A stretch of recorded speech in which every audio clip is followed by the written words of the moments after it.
يتذكر وجاءكم النذير صدق الله العظيم رب اشرح لي صدري ويسر لي أمري واحلل عقدة من لساني يفقه قولي سبحانك لا علم لنا إلا ما علمتنا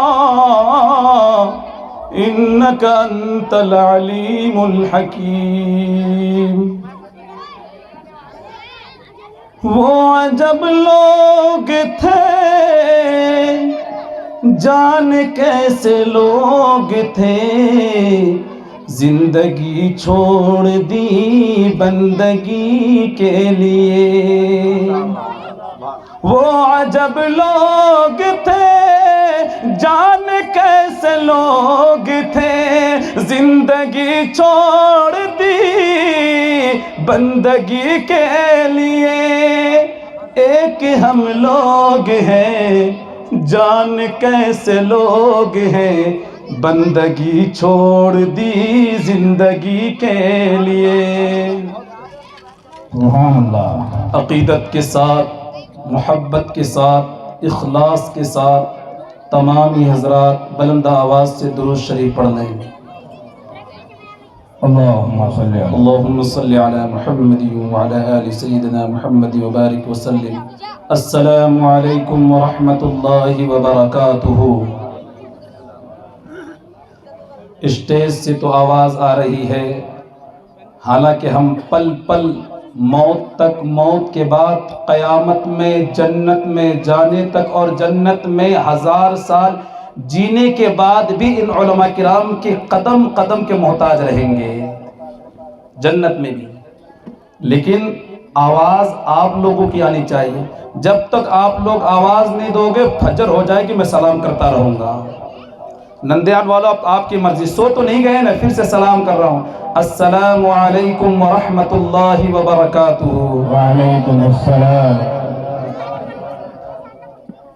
3 دوست تھے کتنے ذرا زور سے بولیں ہاں وہ ٹھیک ہو کے بھی بیکار لگنے لگتے ہیں وہ ٹھیک ہو کے بھی بیکار لگنے لگتے ہیں جو بولتے نہیں بیمار لگنے لگتے ہیں 3 دوست تھے کتنے دوست تھے تینوں گھومنے کے لیے گئے تو اب کچھ پکانا کھانا کیا پکائیں کھیر پکائیں سب نے تھوڑے تھوڑے پیسے جمع کیے بہت کم مقدار میں کھیر تیار ہوا اب کیا کرنا مشورہ ہوا یہ کس کا پیٹ بھرے گی تو بہت تھوڑی سی مقدار ہے یہ کون کھائے کس کا پیٹ بھرے کہا سب سو جاؤ سب کیا کرو نہیں بول رہے ہیں بولے ذرا زور سے ہاں جو اچھا خواب دیکھے گا کھیر وہی کھائے گا سب سو گیا صبح اٹھے ایک نے کہا مجھ سے اچھا خواب کسی کا نہیں ہو سکتا کہا وہ کیسے کہا میں خواب میں 3رے آسمان میں تھا کون سے آسمان میں تھا کون سے آسمان میں وہ فرشتے آ رہے تھے جا رہے تھے آ رہے تھے جا رہے تھے فرشتوں کو میں اپنی آنکھوں سے دیکھ رہا تھا تو مجھ سے اچھا خواب کسی کا نہیں دوسرے نے کہا چپ بیٹھ تجھ سے اچھا میرا خواب ہے کھیر میں کھاؤں گا تو 3رے آسمان میں تھا میں 7ویں آسمان پر تھا آپ لوگ آسمان پر تو نہیں پہنچ گئے نا زندہ ہے نا تو میں 7ویں آسمان تو نے فرشتوں کو دیکھا میں تو جنت کو دور سے دیکھ رہا تھا جنت کی خوشبو آ رہی تھی وہ فرشتے کے قطار در قطار فرشتے جو آ رہے تھے ان کو دیکھ رہا تھا تو تجھ سے اچھا میرا خواب ہے کھیر میں کھاؤں گا 3را بڑا سیانہ نندیال کا ہی ہوگا وہ کیونکہ نندیال والے بڑے ہوشیار ہوتے ہیں اللہ آپ لوگوں کو نظر بد سے بچائے اور جس طرح آپ لوگ مل جڑ کر بیٹھے اسی طرح بیٹھنے کی توفیق جنت میں بھی ہمیں جڑنے کی توفیق عطا فرمائے تو 3رے سے کہا بھائی تو بھی اپنا خواب بیان کر کچھ تو بول کیا خواب دیکھا 3را بول رہا میں نہیں کرتا بیان ارے بول نہیں بولتا جاؤ کھیر کھا لو آپ دونوں بول نہیں میرا خواب اچھا نہیں. کہا نہیں بول اچھا نہیں تو کیا ہم دونوں کھیر کھا لیں گے؟ کہا کیا نہیں، رات میں سویا تھا، حضرت جبریل علیہ السلام میرے پاس ڈنڈا لے کر آئے اور یوں مار کے اٹھایا، اٹھ اور جلدی سے کھیر کا، نہیں تو ڈنڈا تیرا سر پھوڑ دوں گا میں. کہا ڈر کے میں نے سارا کھیر کھا لیا. کہا ارے ہم کو آواز دی کہ کیوں نہیں اٹھایا، چلا چلا کر اٹھاتے ہم اٹھ جاتے. کہا کیا بات ہے، میں تو بہت زور زور سے آواز دیا، پر کیا کریں، کوئی تیسرے آسمان پہ تھا، کوئی چوتھے آسمان پر تھا. تو میرے عزیز دوستو بزرگوں، سب سے پہلے میں یہاں پر بیٹھے علماء کرام کا ادب احترام کے ساتھ ان سے دعا گو ہوں کہ انگلی کٹا کر جس طرح شہیدوں میں نام لکھایا جا رہا، ورنہ حقدار تو علاقے کے علماء کرام تھے، حقدار تو وہ تھے جن کی یہاں پر محنت لگی ہے، حقدار تو بانی مبانی اس مدرسے کے حنوان نیاز احمد صاحب تھے، حقدار تو یہاں بیٹھے ہوئے لوگ ہیں، ان کی جو محنت لگی ہے. لیکن آپ ان علماء کرام کی قدر کو جانیں. کسی نے کہا ہے نا، وہ الگ بات ہے کہ خاموش کھڑے رہتے ہیں، وہ الگ بات ہے کہ خاموش کھڑے رہتے ہیں، پھر بھی جو لوگ بڑے ہیں بڑے رہتے ہیں. ایسے درویشوں سے ملتا ہے ہمارا شجر نسب، جناب جن کی جوتیوں میں کئی تاج پڑے رہتے ہیں. یہ وہ علماء کرام ہیں. اور نندیال والو، جتنا بھی آپ شکر ادا کرو کم ہے. آج اتنے سارے علماء کرام اس مجلس میں آئے ہیں، بیٹھے ہیں، کسی ایک کی دعا قبول ہو گئی، کسی ایک کی آمین، کسی ایک کا رونا، کسی ایک کی آہیں، کسی ایک کی آہوزاری آپ کے حق میں قبول ہو گئی. اللہ کی قسم آج یہ مدرسہ گل گلزار ہے، نندیال میں مشہور ہے، پر کل جا کر پورے چہار دانگا عالم میں مشہور ہو جائے گا. ہاں، ان علماء کرام کی قدر جانیں، ہم سمجھیں. حسن بصری رحمت اللہ علیہ کا ایک جملہ یاد آ رہا ہے، وہ فرماتے ہیں کہ بعض لوگ وہ ہوتے جو سو جاتے ہیں، ان کو تھوڑا سا ہلاؤ تو جاگ جاتے. بعض وہ لوگ وہ ہوتے جو سو جاتے ہیں، ان کو ذرا چلا کر ہلانا پڑتا ہے. بعض لوگ وہ ہوتے ہیں جو چلا کر بھی نہیں اٹھتے، چیخ کر بھی چلاؤ چیخو نہیں اٹھتے، ان کو ہلانا پڑتا ہے، جھنجھوڑنا پڑتا ہے، تب جا کر اٹھتے ہیں. آگے فرماتے ہیں مسلمانوں تم کیسے سو رہے ہو، تم کیسے سو رہے ہو؟ کبھی اللہ تم کو بیماریوں کے ذریعے سے جگا رہا ہے، کبھی اللہ تم کو لاشوں کا ڈھیر کے ذریعے سے جگا رہا ہے، کبھی اللہ تم کو علماء کرام کی قربانیوں کے ذریعے سے جگا رہا ہے. لیکن مسلمان ہے کہ جاگنے کے لیے تیار نہیں ہے، مسلمان ہے کہ جاگنے کے لیے تیار نہیں ہے. اللہ کے نبی نے فرمایا ترکت فیکم الثقلین، میں تم کو دو چیزیں دے کر جا رہا ہوں. کتنی چیزیں؟ بولے ذرا زور سے، میری ماں بہنیں وہ بھی سے، دو چیزیں دے کر جا رہا ہوں. ایک ہاتھ میں قرآن، ایک ہاتھ میں رسول اللہ صلی اللہ علیہ وسلم کا فرمان. ہمارے دونوں ہاتھ بھر گئے، خالی نہیں ہیں. قرآن ایک ہاتھ میں قرآن ہے، دوسرے ہاتھ میں رسول کا فرمان ہے، حدیث ہے. اگر ہم تیسری کسی چیز کو پکڑنا چاہیں گے، یا تو قرآن کو چھوڑنا پڑے گا یا حدیث کو چھوڑنا پڑے گا، یہ ناممکن نہیں ہے.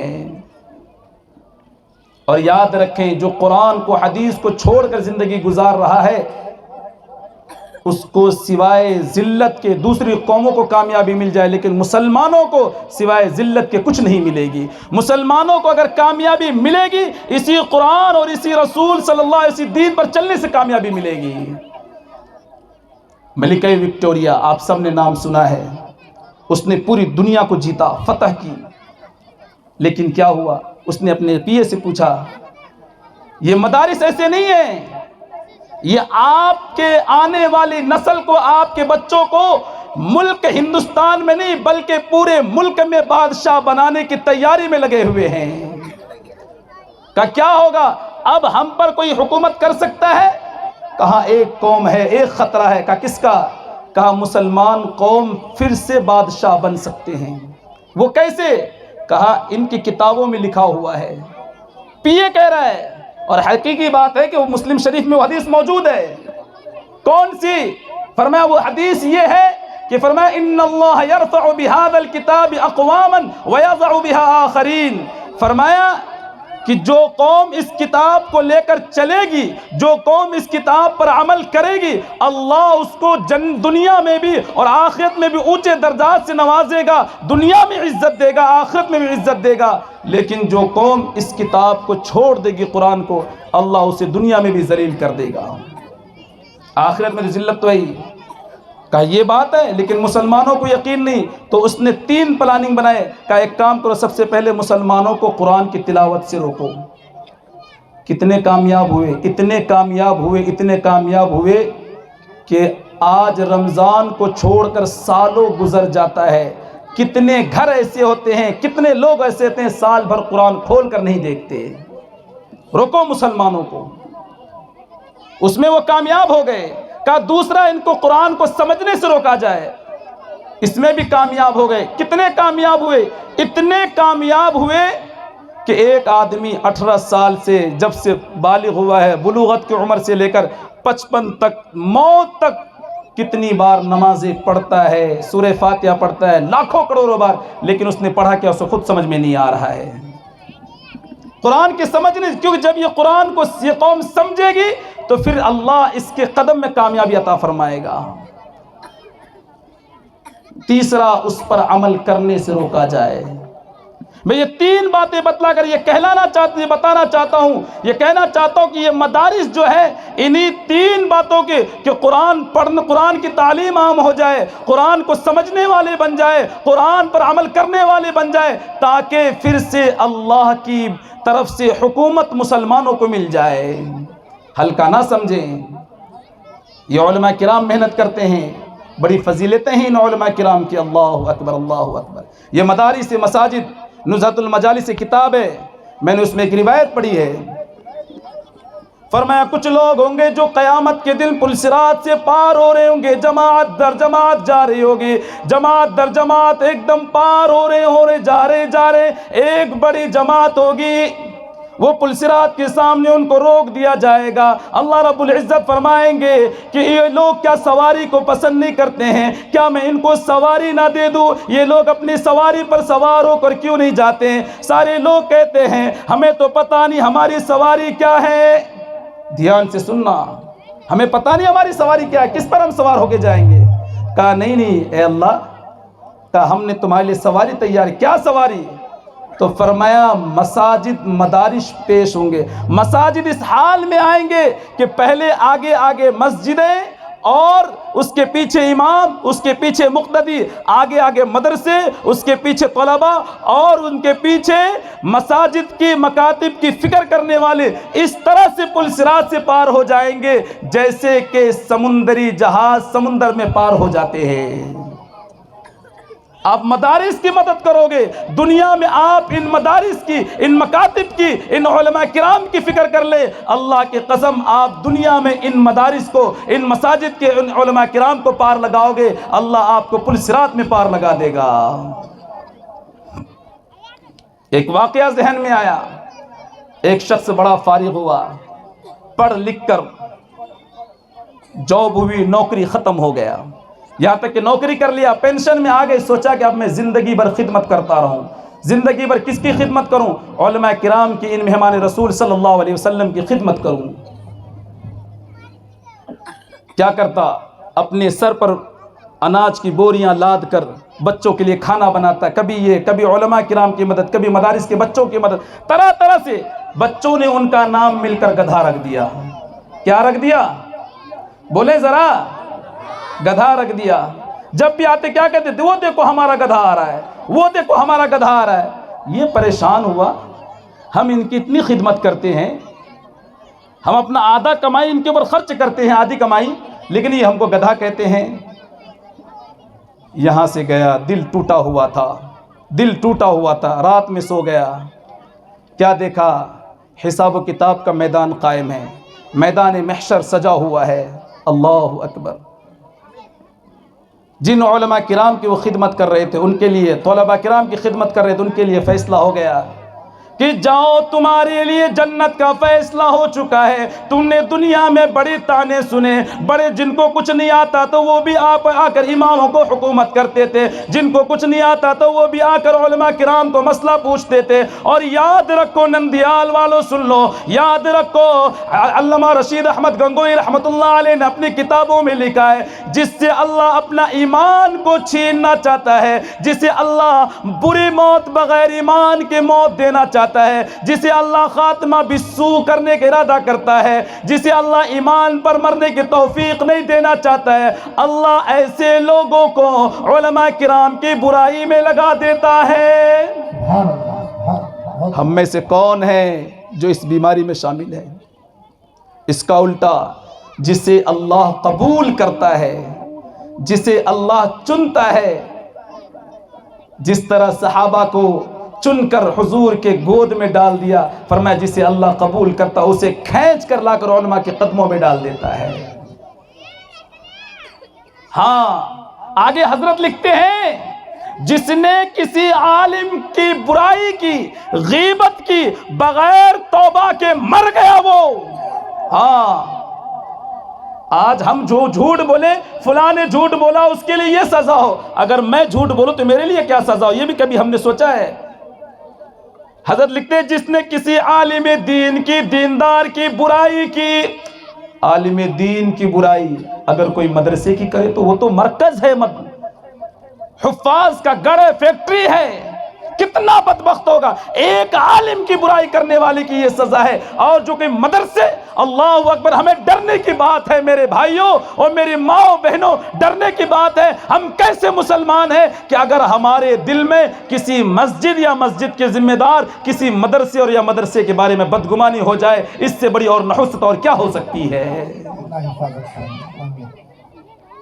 بچنے کی کوشش کریں۔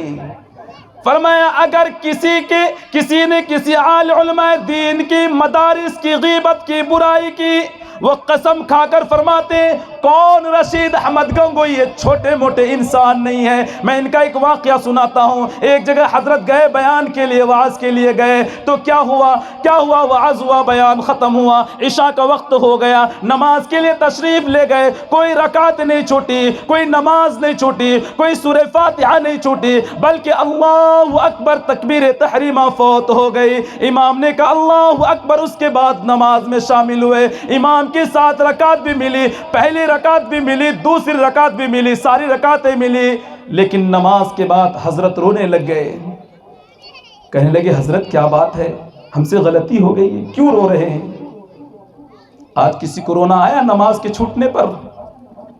کسی کو رونا آیا، افسوس ہوا؟ حضرت مولانا ادریس قاندلوی رحمت اللہ علیہ فرماتے ہیں، لوگوں اگر تم نے عشاء کی نماز نہیں پڑھی اور تمہاری موت آ گئی، فجر کی نماز نہیں پڑھی اور تمہاری موت آ گئی، ہم میں سے کتنے لوگ اس بیماری میں شامل ہیں، غور کرو میرے بھائیو۔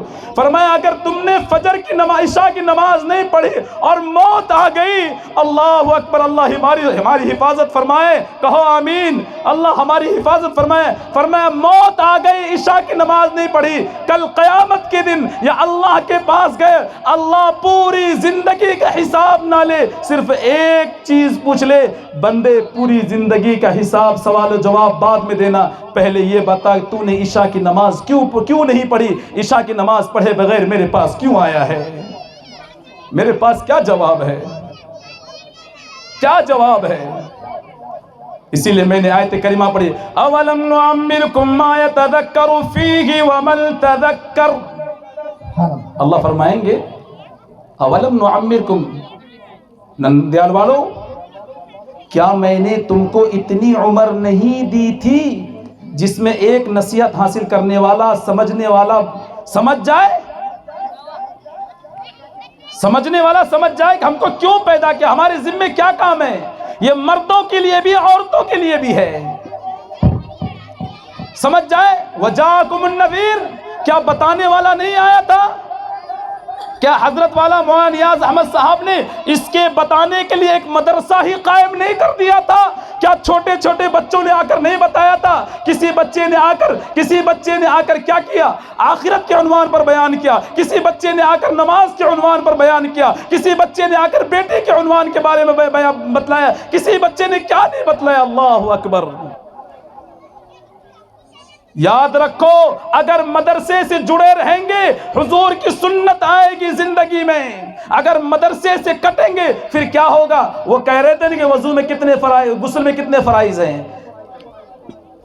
وہ ایک صاحب ہیں، مسجد کے بڑے ذمہ دار، معاف کرنا، اگر آپ کے دل میں اماموں کی قدر نہیں ہے، مسجد کے ذمہ دار ہیں، آپ کے دل میں علماء کرام کی قدر نہیں، مسجد کے ذمہ دار ہیں، آپ ذمہ داری کے لائق نہیں ہیں۔ کبھی علماء کرام سے ملو کہ مسجد کے ذمہ داروں کی کتنی ذمہ داریاں ہوتی ہے۔ ایک بیچارہ مسجد کے ذمہ دار وضو کر رہے ہیں، اس کا پوتا مولانا نیاز احمد صاحب کے مدرسے میں پڑھا ہوگا، بڑی محنت ہوئی، اللہ سے دعا کرے اللہ نظر بد سے بچائے۔ تو ایک عالم صاحب آئے، اس بڑے میاں سے پوچھا، وضو کر رہے تھے، دیکھا وضو صحیح نہیں ہو رہا ہے، پوچھا کہ حضرت وضو میں کتنے فرض ہیں؟ حضرت نے کہا وضو میں 10 فرض ہیں۔ کتنے فرائض ہیں؟ 10۔ پھر کہا صحیح سے بولو، کہا 15۔ صحیح سے بولو 20۔ ادھر سے اس کا پوتا جو مدرسے میں پڑھا تھا وہ کیا کہہ رہا ہے؟ دادا جی 4 بولو 4۔ تو کہہ رہا یہ اس کا سن ہی نہیں رہا۔ آج بھی بہت سارے لوگ ہیں نا، میں پڑھا، کسی کا نہیں سننا، کسی کا نہیں سننا، میرا ہی سننا۔ او بھائی، زور سے بولنے والے کو اللہ پسند نہیں کرتے، سچ اور حق بولنے والے کو اللہ پسند کرتے ہیں۔ ہاں، چلنے ہی نہیں دیتے ہیں۔ اللہ اکبر۔ پوتا کہہ رہا ہے دادا جی 4، کہا نہیں۔ پھر پوچھا کتنے؟ 25۔ کہا لاسٹ بولتا ہوں عالم صاحب مولانا جی وضو میں 40 فرائض ہیں۔ تو پوتا زور سے بولا دادا جی 4 بولو نا 4۔ کہا چپ بے بیوقوف نالائق، سمجھتا نہیں، میں 40 بول رہا ہوں، یہ ماننے کو تیار نہیں، 4 کہاں سے مانے گا؟ 4 مانے گا؟ لیکن اللہ کا شکر ہے ان مدارس کی برکت ہے۔ او میرے بھائی سنو، آج کوئی ڈاکٹر ہے ایمان نہیں ہے، کوئی انجینئر ہے ایمان نہیں، پروفیسر ہے ایمان نہیں ہے، لیکن کیا ہے؟ ایمان نہیں ہے تو وہ کیا کرتا؟ پیشاب کو برکت سمجھ کے پیتا ہے، پاخانے کو دوا سمجھ کے کھاتا ہے۔ لیکن وہیں پر ہمارے مولانا نیاز صاحب کا جو مدرسہ ہے، وہاں کا ایک 6 سال کا بچہ جسے ناڑی بھی باندھنے نہیں آتا، کچھ نہیں پتا، جب گھر سے نکلتا ہے راستے میں نل نہ آیا، کیچڑ پڑا، مدرسے میں آ کے پاؤں دھوتا ہے۔ بیٹا بیٹی یہ پاؤں کیوں دھو رہے ہو؟ وہ ڈاکٹر، انجینئر، پروفیسر، بڑے کار میں گھومنے والے، سرچ کرنے والے کس میں کتنا جراثیم ہے، وہ تو پیشاب کو پی رہا ہے، بیٹا تو پاؤں کیوں دھو رہا ہے؟ فرمایا حضرت راستے میں آیا تھے، چھینٹے لگ گئے تھے۔ اس ڈاکٹر کو سمجھ میں نہیں آیا، اس 6 سال کے بچے کو سمجھ میں آ گیا اس میں ناپاکی ہے، اس ڈاکٹر کے بچے کو سمجھ میں نہیں آیا یہ کس کی برکت ہے؟ یہ اسلام کی اور ان مدارس کی ہی برکت ہے۔ کہو سبحان اللہ، ذرا زور سے بولو، ان مدارس کی برکت ہے۔ تو بات یہاں پر حضرت کی بات چل رہی تھی، حضرت مولانا رشید احمد صاحب گنگوہی، تکبیر اولیٰ چھوٹ گئی، روتے رہے۔ آج کون روتا ہے فکر آخرت پر؟ کس کے دل میں اللہ کا ڈر ہے؟ کون گناہوں پر روتا ہے؟ کون روتا ہے؟ اللہ اکبر۔ فرمایا حضرت رونے لگے، تکبیر اولیٰ کے چھوٹنے پر رونے لگ گئے، روتے 3.5 گھنٹہ رونے کے بعد کسی نے پوچھا حضرت کیا بات ہے؟ حضرت نے کیا جواب دیا؟ او بھائی، آج 23 سال بعد میری تکبیر اولیٰ فوت ہو گئی ہے، میں اسی غم میں رو رہا ہوں۔ کتنے سال بعد؟ 23 سال بعد۔ یہ اتنی بڑی شخصیت، یہ فرماتے ہیں اگر کسی نے اپنے علماء کرام کی، مدارس کی، دینداروں کی غیبت کی، برائی کی، مر جائے، میں رشید احمد قسم کھا کر کہتا ہوں، جب اس کو قبر میں دفن کر دیا جائے تو قبر کھول کے دیکھ لینا کہ اس کا چہرہ قبلے کی طرف سے ہٹا ہوا ہوگا۔ تو آپ علماء کرام کی عزت کریں گے؟ کہو انشاءاللہ۔ ہر مسائل میں علماء کرام کے پاس جائیں گے؟ تو کیا ہوا؟ وہ بڑے میاں ماسٹر صاحب سوچا کہ خدمت کر لیں، علماء کرام کے لیے فیصلہ ہوا، جاؤ تم سب جنت میں جاؤ۔ یہ پوری جماعت جانے کے لیے تیار نہیں۔ یاد رکھیں میرے بھائیوں، میرے بزرگوں، میری بھائی میری بہنوں، او اللہ والو، او نندیال والو، آپ کا ایک مدرسہ اس میں لگے گا، آپ کا 1 روپے لگے گا، 1 منٹ لگے گا۔ علماء کرام کے اندر یہ صفت ہے، آپ کا قرض چکائے بغیر یہ لوگ جنت میں نہیں جائیں گے۔ یہاں نہیں تو انشاءاللہ موت کے بعد بھی ضرور بدلہ آپ کو دے گا، تب جنت میں جائیں گے۔ ہاں، کیا ہوا؟ خدمت کر رہے ہیں، دیکھا کہ یہ ماسٹر صاحب حساب میں پھنس گئے، کہا میں تو جہنم میں چلا جاؤں گا، اب کیا ہوگا؟ لیکن خدمت کی تھی نا، کہا جاؤ، سارے علماء کرام سے حکم ہوا، جاؤ جاؤ جنت میں جاؤ۔ پوری جماعت طلباء کی علماء کرام کے پیچھے بیٹھی ہے، کیوں نہیں جا رہے ہیں؟ کہا نہیں ہمارا گدھا نہیں آیا ہے۔ کیا کہا؟ ہمارا گدھا نہیں ہے۔ وہاں پر بھی کہا کون ہے؟ مفتی صاحب سے میں معذرت چاہتا ہوں، ہمارے درمیان ہمارے اس علاقے کے پرانے عالم دین حضرت مولانا صلاح الدین صاحب محتمیم مدرسہ احیاء العلوم کردال ہمارے درمیان جلوہ افروز ہو چکے ہیں۔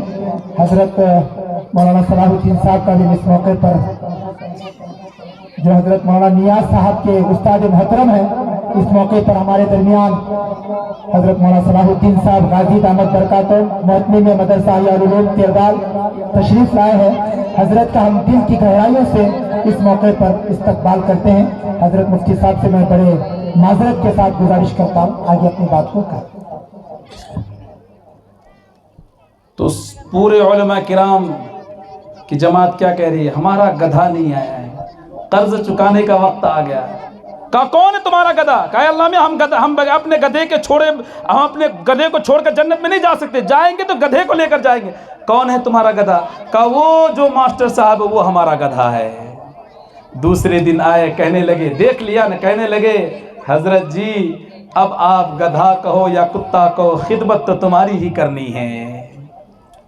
ہاں، میں یہ واقعہ سنا کر یہ بات کہنا چاہتا ہوں، کسی مدرسے کی ذمہ داروں کی طرف سے، مدرسے کے بچوں کی طرف سے، کسی کی طرف سے کچھ ہو جائے، یہ سمجھ کر کہ اس کے بدلے میں مجھے جنت میں ملے گا، کہاں میرے مسائل حل ہوں گے، انشاءاللہ یہ سمجھ کر آپ اس کو برداشت کر لیں گے، کریں گے انشاءاللہ۔ تو میں کہا ترکت فیکم الثقلین، اللہ فرماتے میں نے قرآن دیا ہے، میں نے حدیث رسول دی ہے۔ ہاں کتنے لوگ عمل کرتے ہیں، کہتے مولانا عمل نہیں ہوتا۔ میں آپ یہ واقعہ بار بار آپ سنتے ہیں، عمل نہیں ہوتا، عمل کرنے والے لوگ کر کے چلے گئے۔ حضرت مولانا عثمان صاحب خیر آبادی ایک بہت بڑے اللہ والے تھے، ان کی دکان تھی، اس زمانے میں دکان تھی، کھوٹے سکے نہیں چلتے تھے، لیکن ان کے پاس جو آتے کھوٹے سکے لیتے اور یہ سودا پورا دیا کرتے تھے۔ پوری زندگی کھوٹے سکے لے کر لوگوں کو سامان پورا دیتے رہے، لیکن جب موت کا وقت قریب آیا تو وہ بستر سے اٹھ کر دعا کرنے لگے، اے اللہ میں پوری زندگی لوگوں کے کھوٹے عملوں کو قبول کرتا، کھوٹے سکوں کو قبول کرتا رہا، اللہ تو عثمان کے کھوٹے عملوں کو قبول فرما۔ عمل کرنے والے لوگ کرتے ہیں نا۔ حضرت خواجہ بختیار کاکی رحمۃ اللہ علیہ کا جنازہ رکھا ہوا ہے، عالم بھی ہے، حافظ بھی ہے، مفتی ہے، بڑے بڑے اللہ والے ہیں، سب کی دل کی خواہش ہے کہ میں نماز جنازہ میں پڑھاؤں، کہ کون نماز جنازہ پڑھائے گا؟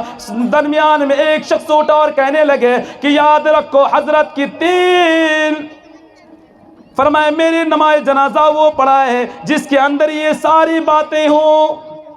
یہ حضرت کی وصیت ہے۔ مجمع کے کان کھڑے ہو گئے، آخر کیا بات ہے، کون سی شرطیں؟ فرمایا نمبر 1 شرط وہ ہے کہ جس کی جوانی سے لے کر آج تک ایک بھی نماز نہ چھوٹی ہو۔ نمبر 2 یہ شرط ہے جس نے کبھی کسی غیر محرم عورت کی طرف نظر اٹھا کر بھی نہ دیکھا ہو۔ نمبر 3 یہ شرط ہے جس کی کبھی تہجد کی نماز بھی نہ چھوٹی ہو۔ نمبر 4 جس نے کبھی بغیر وضو کے آسمان کی طرف نگاہ اٹھا کر بھی نہ دیکھا ہو۔ اللہ اکبر، اگر اس زمانے میں ان کا جنازہ ہوتا رکھا رہ جاتا، لیکن کیا ہوا، مجمع کو چیرتا ہوا ایک شخص آگے بڑھا اور اس نے آسمان کی طرف نگاہ اٹھا کر اور لوگوں کو حاضر ناظر رکھ کر کہا، او لوگوں میں اللہ کا قسم کھا کر کہہ رہا ہوں میرے اندر یہ ساری شرطیں موجود ہے، میری کبھی نماز نہیں چھوٹی، میں نے کبھی کسی غیر لڑکی کو نظر اٹھا کر نہیں دیکھا، میں زندگی میں کبھی بغیر وضو کے نہیں گزارا، میری تہجد نہیں چھوٹی، ساری شرطیں موجود ہے۔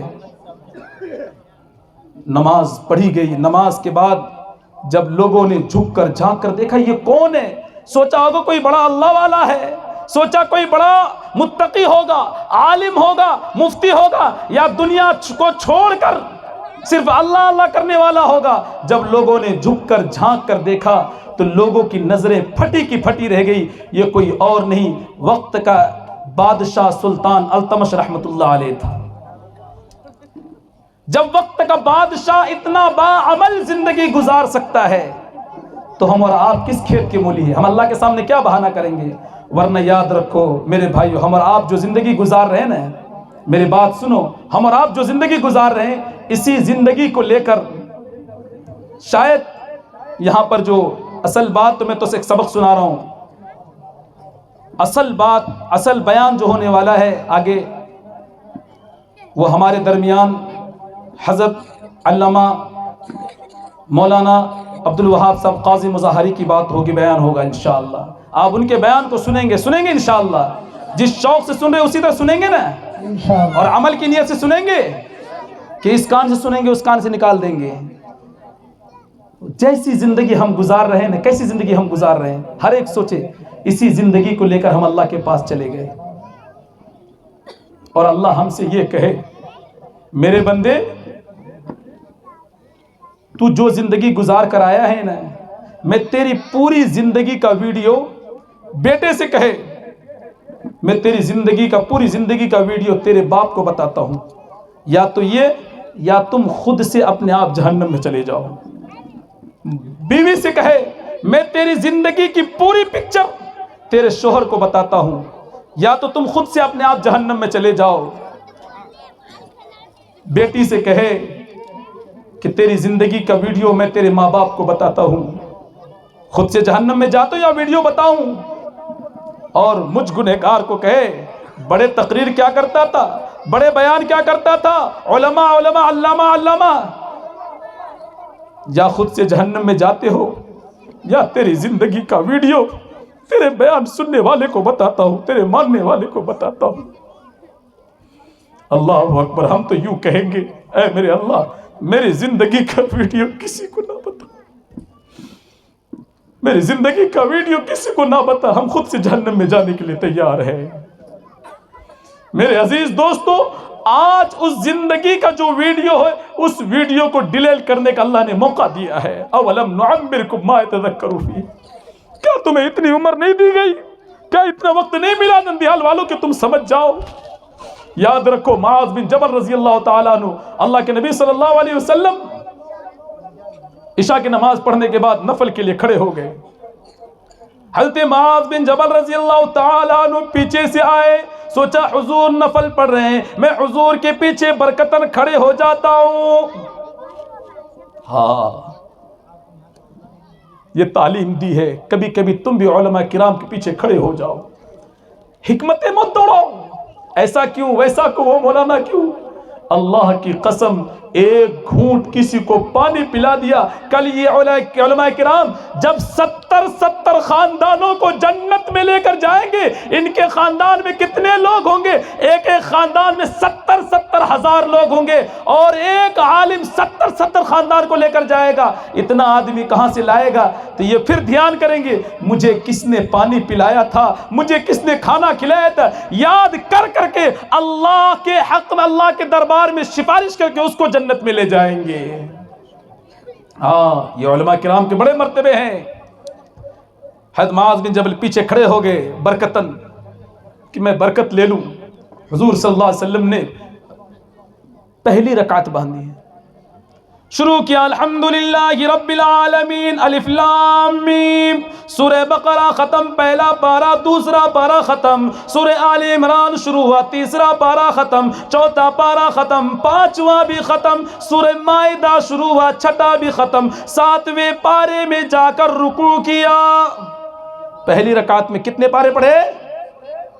بولو، 6 سے زائد پارے پڑھ لیے ایک رکعت میں۔ دوسری رکعت میں دوسری منزل سے بھی آگے چلے گئے، سلام پھیرا۔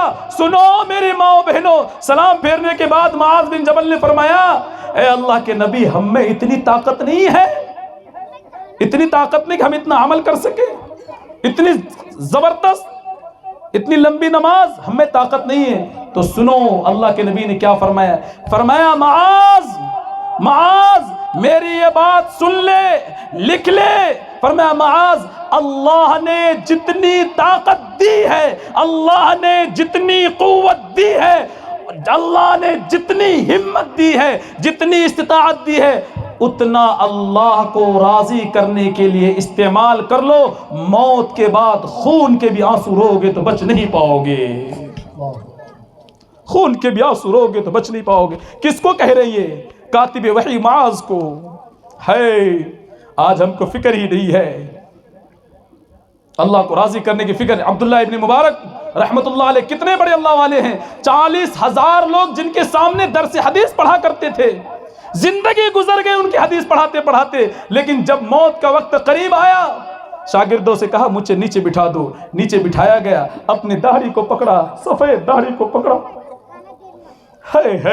او نندیال والو، اللہ کے نبی صلی اللہ علیہ وسلم ایک مرتبہ بیٹھے ہیں، حضرت عمر فاروق رضی اللہ تعالیٰ عنہ سامنے بیٹھے ہیں. اچانک حضور کے آنکھوں سے ٹپ ٹپ آنسو گر رہے ہیں، ٹپ ٹپ آنسو گر رہے ہیں. حضور کیا ہوا؟ کہا جبریل آئے تھے میرے پاس. کیا ہوا؟ کہا جبریل فرما کر گئے، اللہ فرماتے ہیں کہ مجھے وہ لوگ جن کا اسلام پر، وہ لوگ جن کے اسلام پر داڑھیوں کے بال، سر کے بال سفید ہو گئے، بوڑھے ہو گئے، کلمہ پڑھتے پڑھتے بوڑھے ہو گئے. فرمایا مجھے ان لوگوں کو عذاب دینے میں شرم آتی ہے. میں ان بوڑھوں سے کہتا ہوں آپ اگر سماج بنانا چاہو نہیں، مدرسہ یا ان بچوں کو کوئی نہیں روک سکتا. فرمایا مجھے اللہ کہہ رہے مجھے ان کو عذاب دینے میں شرم آتی ہے. اے اللہ کے نبی آپ رو کیوں رہے؟ فرمایا رو اس بات پر رہا ہوں اللہ کو تو ان بوڑھوں کو عذاب دینے میں شرم آتی ہے، لیکن ان بوڑھوں کو اللہ کی نافرمانی کرتے ہوئے شرم نہیں آتی. اللہ اکبر، کیا عزت دیا بڑے کو، کیا عزت دیا بڑوں کو. ہاں کسی نے پوچھا، کسی سے اللہ نے فرمایا، ایک حدیث ہے، فرمایا تو نے مجھے کھانا کیوں نہیں کھلایا، تو نے مجھے پانی کیوں نہیں پلایا، تو نے مجھے تیل کیوں نہیں لگایا. اے اللہ تو تو کھانے سے پاک ہے، تو تو پینے سے پاک ہے. فرمایا اگر تو کسی بوڑھے کی عزت کر دے گا وہ ایسا ہے جیسا تم نے اپنے اللہ کی عزت کی. اگر تو نے کسی بوڑھے کو کھانا کھلا دیا وہ ایسا ہے، بوڑھے سے مراد بوڑھی عورتیں بھی ہیں، وہ ایسا جیسے تم نے اللہ کو کھلایا. اگر تم نے کسی بڑی عمر والے کی بے عزتی کی وہ ایسا ہے جیسے تم نے اللہ کی بے عزتی کی ہے. او بوڑھو، او بزرگو، او اللہ والو، او کلمہ پڑھنے والو، اللہ دیکھو تمہارے درجات کو کیسے بلند کر رہا ہے. حضرت عمر فاروق رضی اللہ تعالیٰ عنہ ہیں، بیان کر رہے ہیں، اچانک دیکھا کہ دو بوڑھے، ایک بے حال پڑا ہوا ہے. میں یہ حدیث جوانوں کے لیے سنا رہا ہوں، جوانوں کے لیے سنا رہا ہوں. بے حال پڑے ہوئے، کیا ہے یہ؟ حضرت عمر فاروق رضی اللہ تعالیٰ عنہ نے صحابہ کرام سے پوچھا، او میرے صحابہ کرام کیا تم ان دونوں بوڑھوں کو جانتے ہو؟ فرمایا اے امیر المؤمنین اچھی طریقے سے جانتے. ان کی زندگی، ان کی جوانی بڑی عجیب تھی. یہ جوانی میں بڑے مست مگن رہتے تھے جیسا کہ آج کا جوان ہے، نہ نماز ہے، نہ روزہ ہے، نہ ماں باپ کی خدمت ہے. ہمارے استاذ فرمایا کرتے تھے بیٹے دنیا چاہتے ہو، دنیا چاہتے ہو ماں باپ کی خدمت کر لینا، اگر آخرت چاہتے ہو تو استاذ کی خدمت کر لینا. اور یاد رکھیں آپ آنکھ بند کر کے جوانوں اپنے ماں باپ کی خدمت کرو، اپنے ماں باپ کی باتوں پر کچھ مت کرو، بس مانتے رہو. یاد رکھنا ایک وہ دن آئے گا کہ آپ گن نہیں سکو گے، گن نہیں سکو گے.